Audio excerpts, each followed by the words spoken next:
Hey everyone! If you're gearing up for an ethical hacking interview and wondering how to nail those questions with confident answers, this video is for you.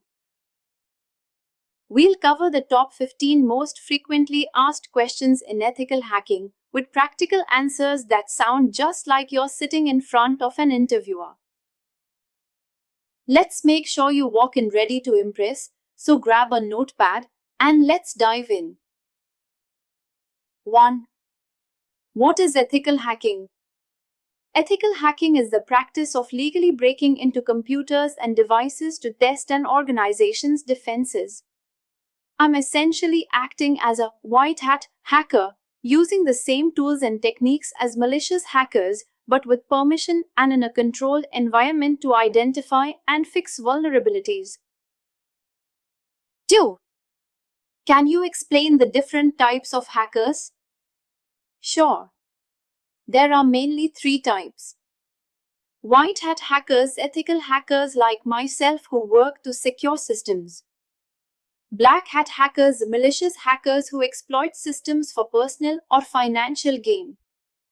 Grey hat hackers, those who may violate ethical standards but not for personal gain. They might find a flaw and disclose it without permission. Let's jump into another commonly asked question. 3. What is penetration testing? Penetration testing, or pen testing, is a simulated cyber attack on a system to check for exploitable vulnerabilities. I use it to evaluate the security of networks, applications, or systems before a real attacker can. 4. What's the difference between vulnerability assessment and penetration testing? A vulnerability assessment identifies potential security weaknesses, while penetration testing actually tries to exploit them. Assessment is more about listing vulnerabilities, pen testing is about verifying the real-world risk. 5. What are the phases of ethical hacking?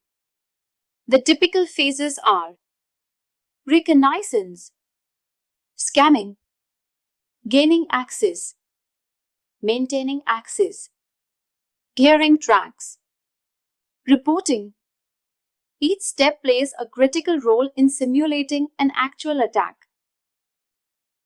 Let's tackle a question that often throws candidates off. 6.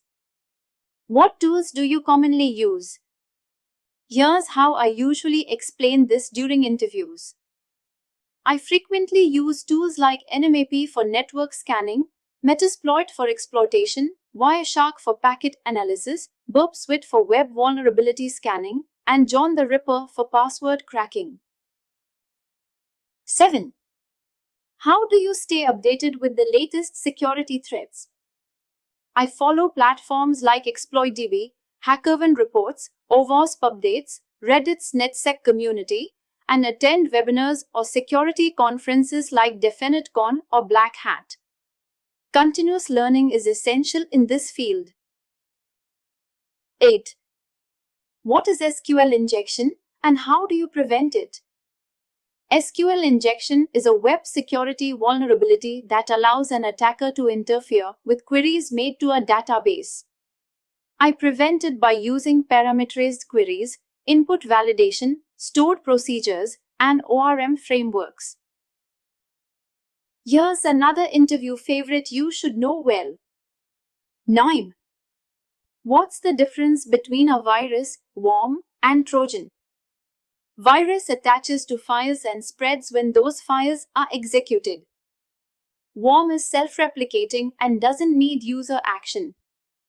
Trojan pretends to be a legitimate program but performs malicious activities behind the scenes.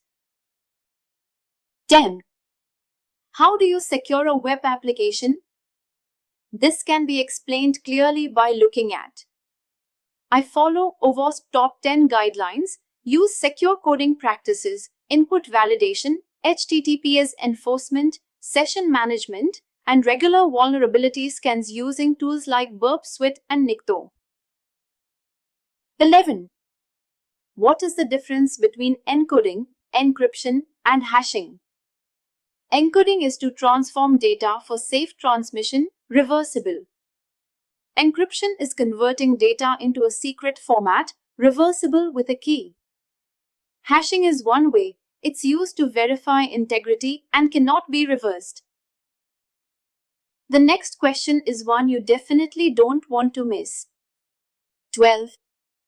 What is social engineering? Can you give an example? Social engineering is manipulating people to reveal confidential information.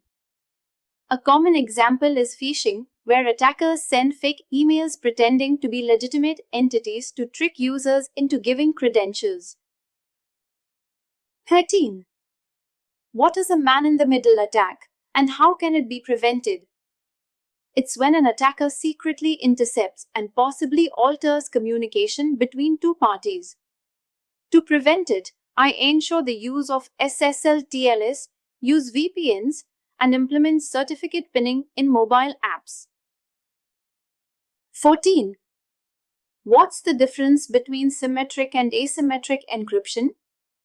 Symmetric encryption uses the same key for encryption and decryption. It's fast and best for bulk data. Asymmetric encryption uses a public-private key pair. It's more secure for key exchange and digital signatures. 16. What certifications do you hold or aim for in ethical hacking? You'll want to emphasize that. I currently hold the CH, Certified Ethical Hacker, certification. I'm also preparing for OSCP, Offensive Security Certified Professional. It's hands-on and highly regarded in the industry. And that wraps up the top 15 ethical hacking interview questions and answers. Whether you're just starting out or preparing for your next big opportunity, I hope these responses help you feel more confident and ready to tackle any interview panel. If you found this helpful, give it a thumbs up, drop your questions or experiences in the comments, and don't forget to subscribe for more tech interviews, tutorials, and career tips. Your next big opportunity might just be one video away. Catch you in the next one. Stay ethical, stay sharp,